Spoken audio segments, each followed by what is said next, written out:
पटलं तर बदल स्वीकार असं कमेंट नक्की करा. खूप प्रेम होतं त्याचं तिच्यावर. त्याने या जगातून निरोप घेण्याआधी एक फार सुंदर पत्र आपल्या बायकोसाठी लिहून ठेवलेलं होतं. हे पत्र ऐकल्याशिवाय अजिबात जाऊ नका. खरं तर त्याच्यासारखा नवरा मिळायला भाग्यच लागेल, पण म्हणतात ना, चांगली माणसं देव लवकर बोलावून घेतो. 6 वर्षांचा संसार अन् मध्येच तो भातुकलीचा खेळ सोडून या जगाचा निरोप घेऊन निघून गेला.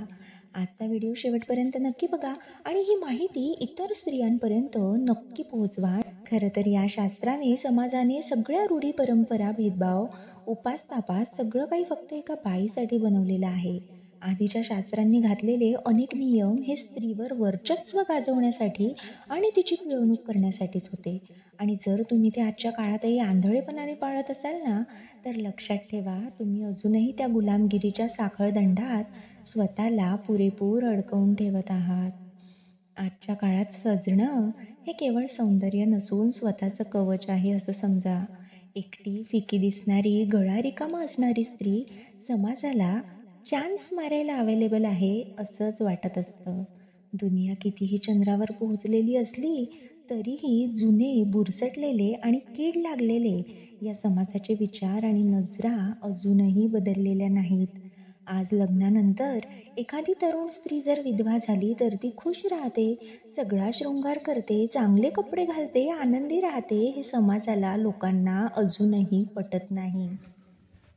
त्या नवऱ्याने आपल्या बायकोसाठी लिहिलेलं हे फार सुंदर पत्र. जर उद्या मी या जगात नसलो, तर माझ्या जाण्यानंतर तुझं हसू लपवू नको.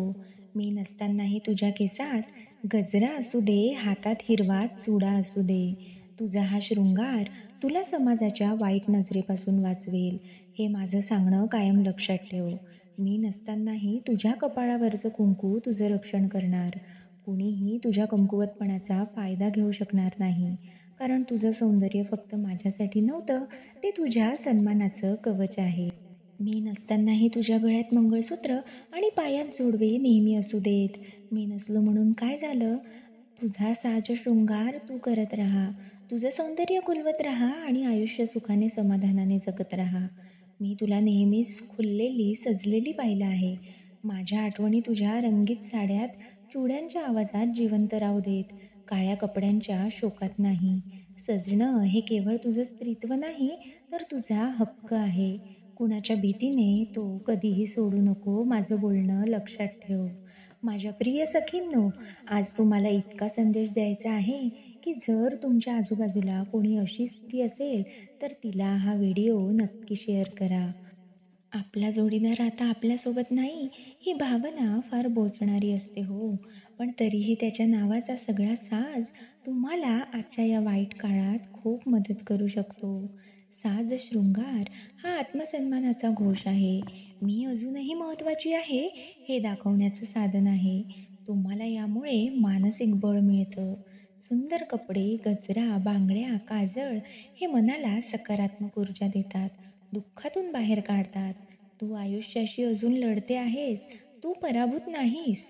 हे पाहून लोक तुला कमकुवत समजत नाही. साज शृंगार तुझ्या चालण्यात, बोलण्यात ताकद आणतो. लोक तुला गंभीरपणे घेतात. नवरा असताना नेहमी नटून-थटून तू आनंदी राहा आणि तो नसतानाही त्याच्या आठवणींना रंगीत ठेवून तू सजत राहा, सुखी राहा. माहिती आवडली असेल तर लाईक, शेअर आणि सबस्क्राईब करायला विसरू नका आणि हा व्हिडिओ त्या प्रत्येक स्त्रीपर्यंत नक्की पोहोचवा. धन्यवाद.